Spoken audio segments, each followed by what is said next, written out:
for Australia.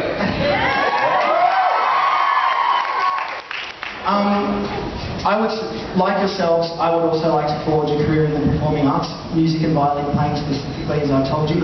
I would say that in my journey so far, there's been sacrifices that I've made to be able just to get into the school that I am studying at now.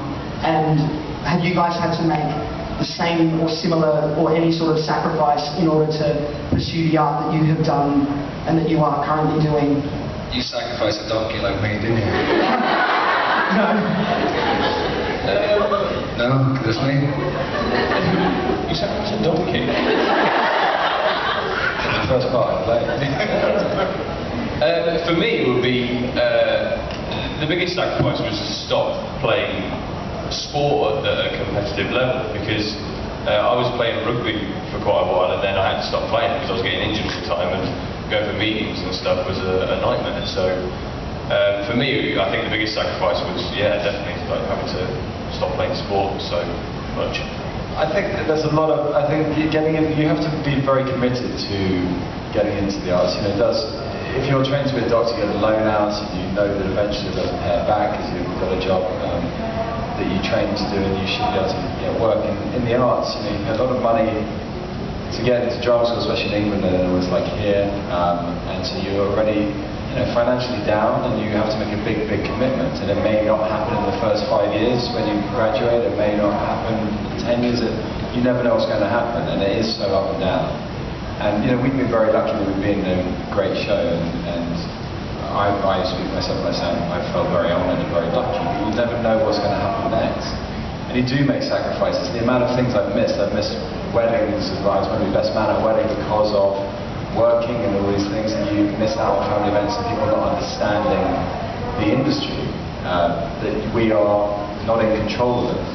You know, Eoin and I were meant to come to the Brisbane convention last year, and then work came up, and then I was going to go to a friend's wedding, and then I was working and I couldn't do it. And there's, you know, lots of things that people don't understand, whether it's financial or, but you've got to celebrate that fact. You know, at the end of the day, you've got to celebrate the fact that you want something so badly that you sacrifice a lot, and it's great that you're doing it. Everything I've always thought that I've sacrificed, I've always come away saying that it's a small price to pay, because I've had a fantastic time being an actor, and it's what I've always dreamed of doing. So whatever sacrifices you have to make are probably worth it. Did any of you listen to the Daft Punk album? I think song number 3 with Giorgio, the musician, and it's actually a really interesting song where he talks about when he wanted to be a musician. He spent the first 2 years living in his car and playing music, and then he became a wonderful musician.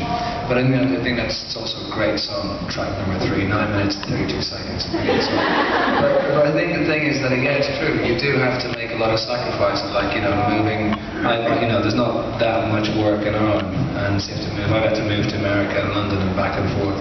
And sometimes I envy these guys being English because, you know, they get to live close to home. And so you do have to make sacrifices, like missing weddings and moving countries, and then you got to go and do a job in America and you leave your family or whatever. So there's a lot of that. But that's like everything, you know. And so you have to, any sacrifice you make, you're aware of what you're doing in the first place. You make a decision. You haven't heard the Daft Punk album? It's very good. Unfortunately, we are going to have to make a sacrifice. This is our last question, guys. I'm very, very sorry, but hate me, don't hate them. Look, you're upset, she's run out. Kind of being put on the question, or on the spot with the last question. Okay.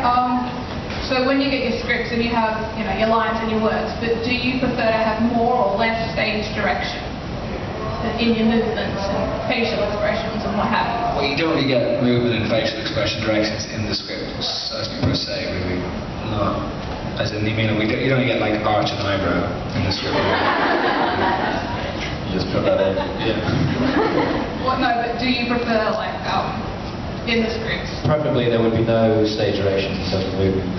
Our scripts came with them because when the BBC would proofread them, they would need very basic instructions, which made it frustrating for us. And you had to, I sharpied through them immediately so that they didn't affect my thinking, my thought process, my performance, because more often than not, they were a hindrance. I ignored them. I never got them. We got stage directions. We never have lines. That's right. First of all, standards. I think it depends. Sometimes you've got to use them as a guideline, but also if you're writing something, then they have an idea in their head of how to say things or what they're going to do, and you've got to create it for yourself. After a few years, sometimes you get a writer in series 4 who've never written before, and you know the character better than they do. So it's very hard. So unless it's specific, when it says Bradley calls the sword out of a stone, it's not going to, he can't go, actually, I'm going to think of something else. It's the time and the place, right? I'm not sure I'll do that right now. The man in the crown has one last thing to say. To send you guys off, I think that we should give you a nice rallying Camelot cheer. So, guys, should we do it? Like on the count of 3, yell for the love of Camelot? Yeah? Alright. 1, 2.